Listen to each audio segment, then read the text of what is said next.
But in competitions early on as a black belt, I did not feel that way. Okay. Because early on as a black belt, I'm having to lead the gym. Yeah. Right? So then I've got all you guys staring at me like, let's see how Chewy does. And I'm the black belt. I'm the one supposed to be leading and showing you guys how to do it. And what happens if I don't win? Like, there's a ton of pressure, bro. Yeah. Like, tons. Well, you have a unique, you had a unique situation. Because kind of right as you were taking over the gym, you had gotten your black belt like right before that. But this was for years later. Yeah. Like, I mean, into 2013, I remember it was like 2013. I remember probably the most nerve-wracking match I've ever had.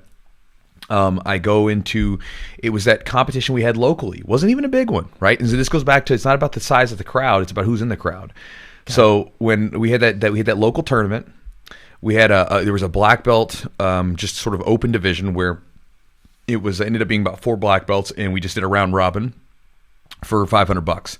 It was me, Brent, my buddy Brent Weedman, who was training with me at the time, a guy named Tom Feister, who had beat me the previous year, and then a guy named Bruno, who was he won brown belt world championships, and he was a black belt who had beat me by an advantage the year before, right? So I had 2 guys that had wins against me, then I had to go with my training partner. Now, then on top of that, we had like maybe that tournament, we had 60 students compete. It was like something crazy. And then we had about 100 plus people in the stands watching. So we have like the whole gym behind me screaming, and I've got 2 guys that have wins against me.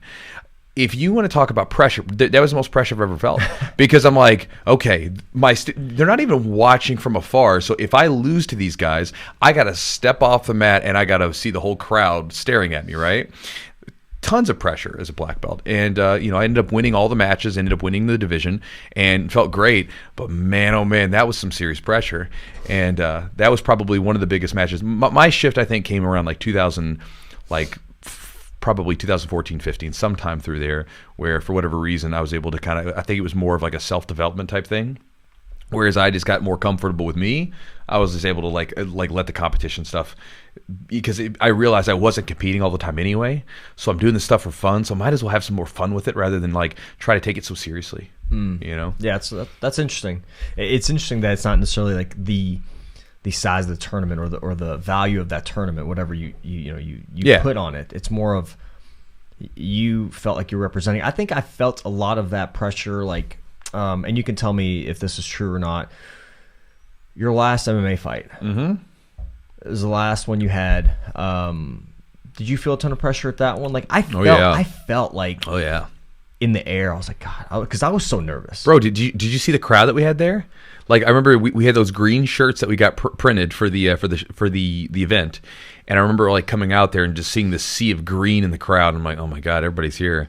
And then on top of that, like it was a ton of pressure. I mean, back when I was fighting MMA, I mean, part of the reason I was more of almost like a promotional thing, where like I would go fight locally, and then people would find out about us, and then they'd come train with us. And we had a good amount of people fighting at that show. I remember, but that was I was like, I felt the pressure. I was like, holy crap.